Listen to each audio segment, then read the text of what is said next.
संपूर्ण विश्ववासियों को, देशवासियों को, संपूर्ण सनातन धर्मियों को आज देवसैनी एकादशी की बहुत बहुत बधाई। बाबा देवाधिदेव महादेव की कृपा आप सभी पर बनी रहे। आज देवसैनी एकादशी, जिस दिन भगवान विष्णु अपना कार्यभार भगवान शिव को प्रदान करते हैं और बाबा देवाधिदेव महादेव आज से 4 महीने तक अपने कार्य को, मृत्यु लोक के इस कार्य को संभालते हैं। देवसैनी एकादशी, जिस समय पर भगवान शंभु, मेरा कैलाशी, मेरा विनाशी, मेरा शंकर, भगवान नारायण से इस संपूर्ण विश्व के कल्याण के लिए, संसार के उद्धार के लिए और संपूर्ण विश्व को धारण करने के लिए मेरे ओघड़दानी, मेरे त्रिकालदर्शी, मेरे शिव कार्यभार ग्रहण करते हैं। मेरा नारायण आज पाताल लोक की ओर मात्र राजा बलि के वचन को निभाने के लिए, विश्राम के लिए चले जाते हैं। क्योंकि रामचरितमानस में भी तुलसीदास जी वर्णन करते हैं शबरी अम्बा के चरित्र में कि प्रथम भक्ति संतन कर संग।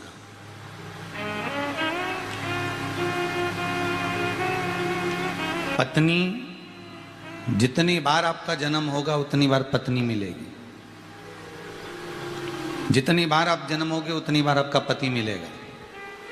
जितनी बार आपका जन्म होगा, चाहे आप श्वान बनकर जन्म हो, चाहे आप पक्षी बनकर जन्म हो, चाहे आप पशु बनकर जन्म हो, चाहे आप कीट पतंगा बनकर जन्म हो, जितने जन्म हम लेंगे, हर जन्म में हमें पत्नी भी मिलना है, हर जन्म में हमें पति भी मिलना है, हर जन्म में हमें बच्चे भी मिलना है, हर जन्म में हमारा पूरा परिवार हमको प्राप्त होना।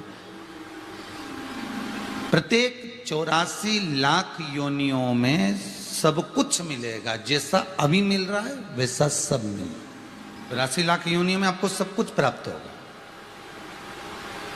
पत्नी भी, बच्चे भी, कुटुंब भी, कबीला भी, नाते भी, रिश्ते भी, सब मिलेंगे। अब पक्षी बनकर जन्मोगे तो भी सारे रिश्ते मिलना है आपको, तो भी माता पिता मिलना है, तो भी कुटुंब कबीला मिलना है, सब कुछ मिलना है। जलचर, थलचर, वायुचर बनकर जन्मोगे तो भी सब कुछ प्राप्त होना है आपको। हर योनि में, प्रत्येक 84 लाख योनियों में सब कुछ प्राप्त होगा आपको। पर पूरी 84 लाख योनियों में से केवल एक योनि ऐसी है, वो है मनुष्य की देह, मानव का शरीर।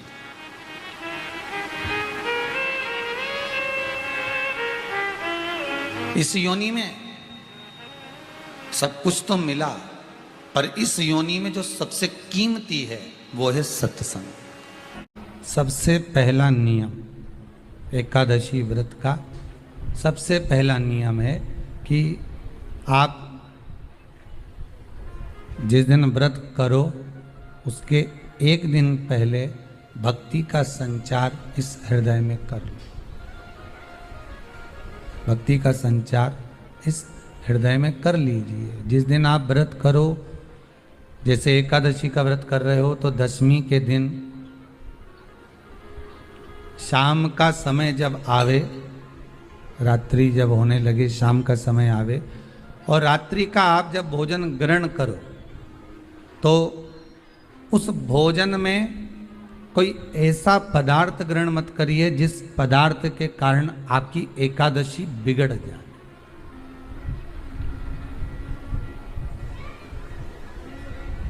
कोई बेकार भोजन में ग्रहण नहीं करना,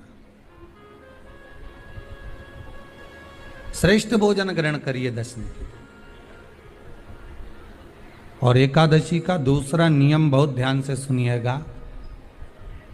जिस दिन आपकी एकादशी का व्रत हो उस दिन प्रयास करिएगा कि अपने हाथ से किसी भी वृक्ष की कोई पत्ती टूटे ना। अपने हाथ से किसी भी वृक्ष की, पौधे की, किसी भी वृक्ष की पत्ती अपने हाथ से ना टूटे। बहुत ध्यान दीजिएगा महाराज। एकादशी का ये दूसरा नियम है कि अपने हाथ से किसी पौधे की, किसी वृक्ष की, किसी डाली की कोई पत्ती टूटे ना, कोई पत्ती ना टूटे, इसका प्रयास करिए।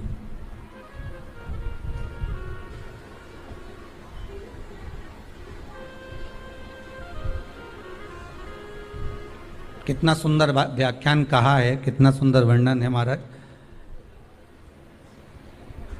कि मात्र एकादशी का व्रत कर लेने पर,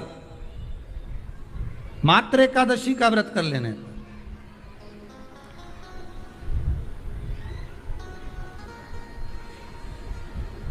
जो पूर्व में किया गया हमारा पाप कर्म है, हमने किसी जीव की हत्या करी है, हमने किसी को कष्ट प्रदान करा है, हमने किसी को अपशब्द कहा है, हमने किसी को ताने दिए, हमने किसी को आड़ा टेढ़ा कहा है, हमने किसी को गालियां दे दी है, मात्र एकादशी का व्रत ही कर लेने पर ये सारे जो दोष हैं वो समाप्त हो जाते हैं।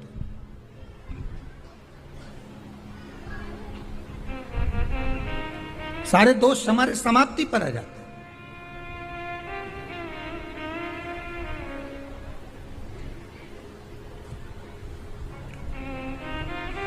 अब एक विचार करिएगा थोड़ा सा अपने मन में, अपने चित्त में, अपनी वृत्ति में एक बात उतारिएगा, एक अपने मन में एक बात को उतार कर रखिएगा कि आप अपने पाप को, अपने पाप कर्म को जिस दिन क्षीण करने वाले हो, समाप्त करने वाले हो, अपने पाप को आप जिस दिन समाप्ति पर लेकर जा रहे हो, तो उसके एक दिन पहले आपको प्रसन्नता होना चाहिए कि नहीं होना चाहिए कि कल मेरा पाप कटने वाला है, कल मेरा पाप समाप्त होने वाला है, जो मैंने पाप कर्म करा है वो समाप्त होगा, जो मैंने पाप कर्म करा है वो कल समाप्त हो जाएगा। तो एक दिन पहले आपके चेहरे पर प्रसन्नता हो कि ना हो?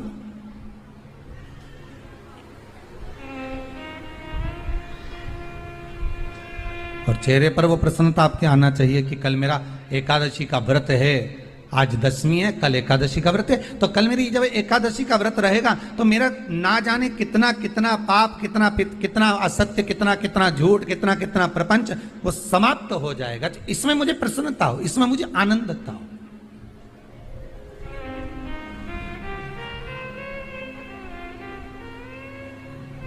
तो क्या कहा गया कि प्रयास करिएगा कि एकादशी के दिन कोई वृक्ष की, कोई डाली की, कोई कोपल की कोई पत्ती ना तोड़ी जाए। क्यों? तो कहा अगर उस पत्ती को हम तोड़ देते हैं, वृक्ष की पत्ती को या क्यारे में लगी हुई कोई डाली की पत्ती को हम तोड़ देते हैं, तो एकादशी का पुण्य फल प्राप्त नहीं होता, एकादशी का कोई फल हमारे खाते में नहीं जाता, पुण्य फल प्राप्त। अब फिर भले तुम चाहे तुमने मोरधन खाया हो, चाहे तुमने फिर चिप्स खाई हो, चाहे तुमने फिर व्रत का कितना ही सामान खा गए हो और तुमने सोचा कि आज मेरी एकादशी है, तो फिर उसका कोई फल प्राप्त नहीं है, उसका कोई सुख प्राप्त नहीं है आपको, फिर उसका कोई आनंद प्राप्त नहीं है आपको, फिर उसमें कोई आनंद की अनुभूति आपको नहीं मिल रही। को याद रखिए, गौदान और एकादशी, श्रीमद वल्लभाचार्य जी ने मायावत का खंडन करा था जगन्नाथपुरी में, और श्रीमद वल्लभाचार्य जी ने कहा था एकादशी मरने के बाद मत दो, एकादशी जीते जी दो। कहा था कि नहीं कहा था? जीते जी दान करिए। इसलिए जगदीश में, जगन्नाथपुरी में एकादशी उल्टी लटकी हुई है। करें आपने दर्शन?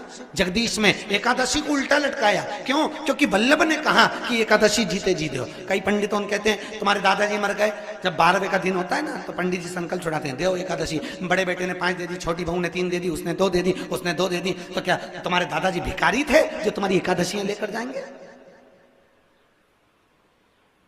और तुम कौन होते हो दादाजी को एकादशी देने वाले? तुमने कौन सा इतने पुण्य कर लिए जो तुमने एकादशी दे दी? एकादशी के दान की महत्वता श्रीमद् वल्लभाचार्य जी ने कहा कि कोई व्यक्ति अगर खटिया पर सड़ रहा है, पलंग पर तड़प रहा है, हॉस्पिटल में पड़ा हुआ है, तो निवेदन है कि उसको देखने जाओ तो अपनी करी हुई एकादशी में से 2 एकादशी का दान उसको तुरंत दे दो। क्यों? तो जिससे उसको मोक्ष मिल जाए, मरने के बाद नहीं। क्योंकि मरने के बाद तो वो 10वें के दिन, गरुड़ पुराण में लिखा है 10 दिन तक जीवात्मा घर की अटारी पे रहती है। कितने दिन? 10 दिन। 10 दिन के बाद जीवात्मा चली जाती है। कहां जाती है? उसको जहां जाना है। 3 दिन में उसको भोग भोगना पड़ता है जीवात्मा को। 3 दिन नरक का भोग भोगती है, उसके बाद स्वर्ग का भोग भोगती है। 18 दिन में ये प्रोसेस पूरी हो जाती है। कितने दिन? 18 दिन। 18 दिन के बाद में उस जीवात्मा को धान के खेत में पटका जाता है। किसके खेत में? धान के, चावल के खेत में। इसलिए कहते हैं एकादशी के दिन चावल मत खाओ। कहते कि नहीं कहते? और क्या कहते हैं? द्वादशी के दिन चावल खाना जरूरी है। एकादशी का पालना करना है तो द्वादशी को चावल का 1 गिरास खाओ, तब द्वादशी को चावल खाओगे तो एकादशी लगेगी। चावल नहीं खाओगे तो एकादशी नहीं लगेगी। द्वादशी को चावल खाना जरूरी है। क्यों कहते हैं? क्योंकि धान के खेत में जीव को छोड़ा जाता है, उस धान के खेत में, चावल के खेत में जीवात्मा रहती है। उसको चिड़िया खाती है तो चिड़िया के रूप में जन्म लेता है, मनुष्य खाता है तो मनुष्य के रूप में जन्म लेता है। इसलिए एकादशी के दिन चावल नहीं खाया जाता, क्योंकि एकादशी के दिन हम चावल खाएंगे तो जीव हत्या का दोष लग जाएगा। फिर कब खाना है? द्वादशी के दिन। द्वादशी के दिन क्यों खाया जाता है? क्योंकि हम एकादशी के व्रत करे रहते हैं और पहला घासा जब चावल का खाते हैं तो अपनी करी हुई एकादशी का पुण्य, जितने जीव हमारे मुंह में जाते हैं उनको उसका पुण्य मिल जाता है और उनका फिर जन्म नहीं होता, वो तर जाते हैं, उनको एकादशी का भाग मिल जाता है। इसलिए कहते हैं एकादशी को चावल मत खाओ, पर द्वादशी को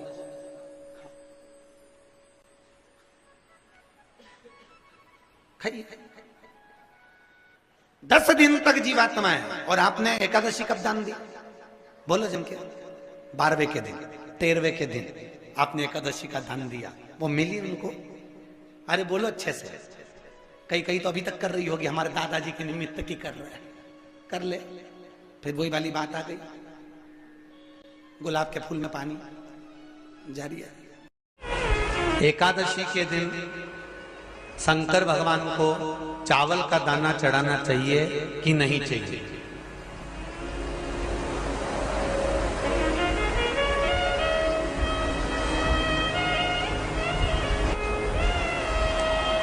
बीमार व्यक्ति से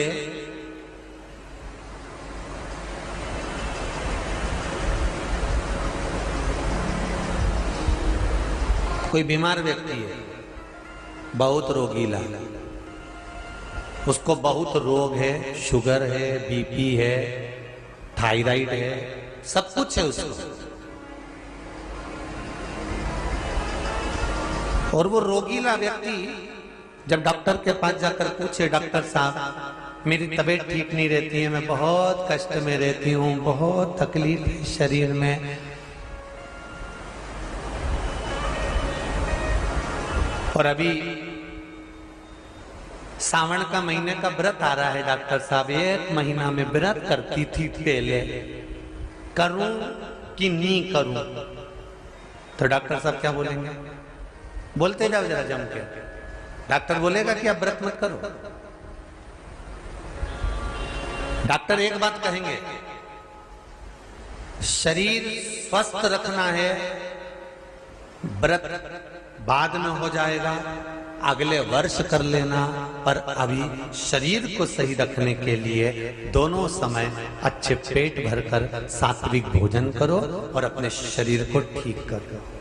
सात्विक भोजन, अपने शरीर को, व्रत बाद में भी हो जाएगा, अगले वर्ष हो जाएगा।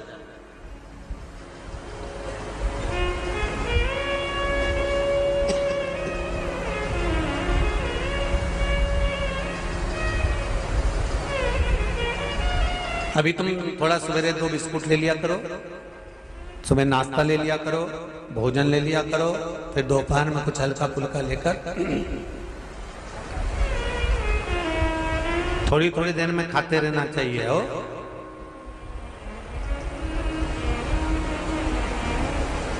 थोड़ा थोड़ा खाओ, थोड़ी थोड़ी देर में खाओ, एक साथ सुरसा जैसे मत निपटा जाए। है? थोड़ा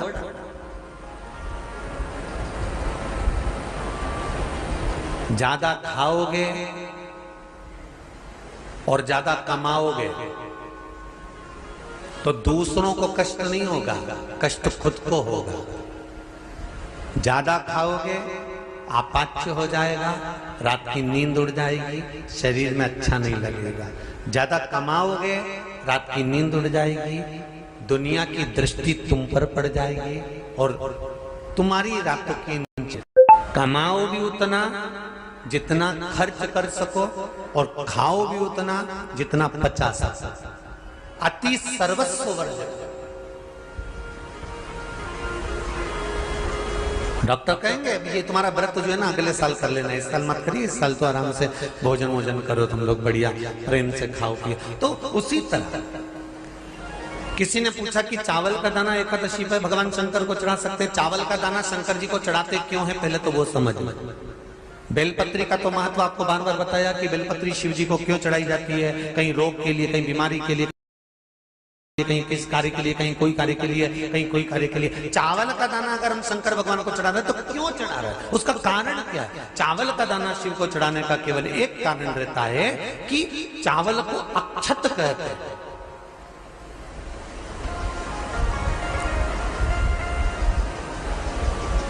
अक्षत का मतलब होता है अक्षय।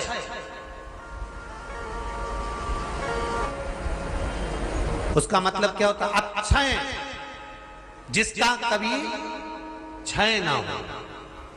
जब हम भगवान शंकर को चावल का दाना चढ़ाते हैं, जैसे बहुत ध्यान दीजिएगा महाराज, बहुत समझने वाली बात है, बहुत ध्यान से।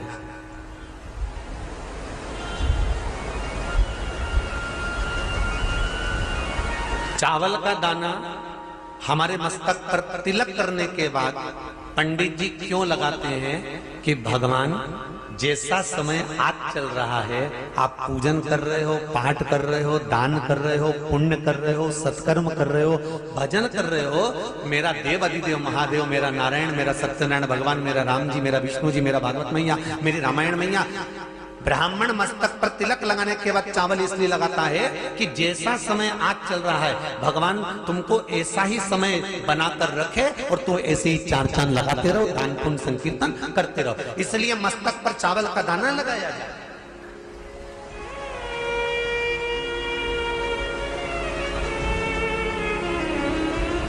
कोई मर जाता है,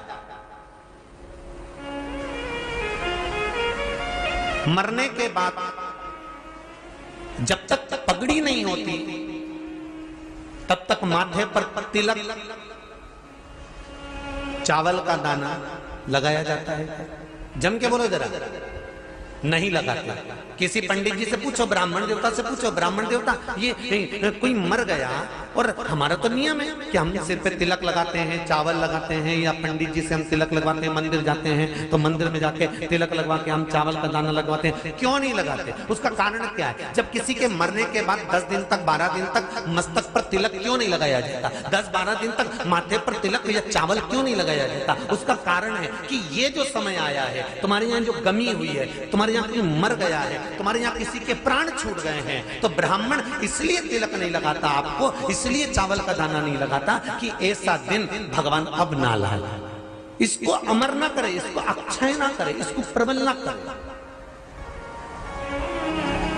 और जब चावल का दाना, तो यहां शिव महापुराण की कथा करी, चावल का दाना हम शिव जी को क्यों चढ़ाते हैं, भगवान को क्यों समर्पित करते हैं, भगवान की पूजन में अक्षत क्यों समर्पित करते हैं, चावल क्यों समर्पित करते हैं, उसका कारण क्या है? तो कहा आज मैंने जब चावल का दाना आपको समर्पित करा है, जिस भाव से, जिस विश्वास से, जिस श्रद्धा से, जिस मन से मैं आपको रिझा रही हूं, हे भोलेनाथ मेरी ये मनोकामना पूर्ण कर, इसको अक्षय कर देना, इसको अमर कर देना, बस इतनी कृपा आप कर। अब किसी ने पूछा एकादशी के दिन चावल चढ़ाए कि नहीं चढ़ाए, तो यहां तो सीधी सीधी बात है, बीमारी देखकर थोड़ी ना आती है कि नवरात्र चल रहे हैं कि सावन का सोमवार चल रहा है। बीमारी तो बीमारी। तुम चावल मत खाओ। तिरुपति कौन कौन गया? हाथ उठाओ। ठीक है। जगन्नाथ जी कौन कौन गया, हाथ उठाओ। हाँ ठीक है। द्वारका जी कौन कौन गया, हाथ उठाओ। ठीक है। बद्रीनाथ कौन कौन गया, हाथ उठाओ। ठीक है।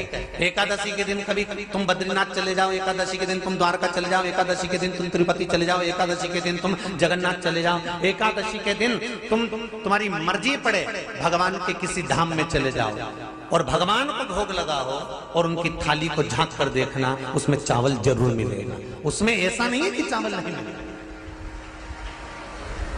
बद्री नारायण में भगवान को चावल का भोग लगा हुआ मिलेगा, द्वारका में चावल का भोग लगा हुआ मिलेगा, आपको जगन्नाथ में चावल का भोग लगा हुआ मिलेगा, तिरुपति में मिलेगा, द्वारकाधीश में मिलेगा, नाथू द्वारा में मिलेगा, सांवरिया सेठ में मिलेगा, काकरोली जी में मिलेगा। आप जहां जाओगे वहां पर एकादशी के दिन भगवान को चावल आएगा, क्योंकि भगवान के लिए परहेज नहीं है। जो काम में डूबा हुआ है, जो आसक्ति में डूबा हुआ है, जो लोभ में डूबा हुआ है, जो वासनाओं में डूबा हुआ है, जो तृष्णा में डूबा हुआ है और जो माता के गर्भ से जन्म लिया, एकादशी के दिन चावल उसको नहीं खाना। बहुत सुंदर संवाद है, ध्यान दीजिएगा। जिसके घर में कमाने वाले 2-4 हैं, पैसा तो आ रहा है पर घर में टिक नहीं रहा, डॉक्टर में, पुलिस में, एक्सीडेंट आदि में, कहीं गलत जगह पर व्यसन में अगर पैसा जा रहा है, जुए में, मांसाहार, मदिरा पान, या कहीं आया पैसा आने में कमी नहीं, आ रहा है पर टिक नहीं रहा, रुक नहीं रहा। कोई मांगने आ गया, दे दिया, फिर वहां से अपने पास नहीं आ रहा, अपन कह रहे हैं भैया हमारा पैसा लौटा दो, नहीं आ रहा। तो महाराज शिव महापुराण की कथा कहती है, एकादशी के दिन गंगा के जल में मात्र 7 बेलपत्री डालकर जो नंदीश्वर भगवान अर्थात जो शंकर जी के शिवलिंग के सामने नंदी होता है, उस नंदी के चरण पर गंगा का जल चढ़ाकर बेलपत्री शिव पर समर्पित कर देता है, उसके घर में रुपया रुकना चालू हो जाता है। फिर वो गलत जगह पर नहीं जाता, गलत स्थान पर वो धन जाएगा ही नहीं। बेटा अगर व्यसन में पड़ा हुआ है, मदिरा पान में पड़ा हुआ है, मांसाहार में, जुए आदि में जा रहा है, तुम्हें लग रहा है कि मेरा बेटा गलत मार्ग पर जा रहा है, ये मित्र दोस्ती गलत हो रही है, वो सही जगह पर आ जाए। करना है एकादशी।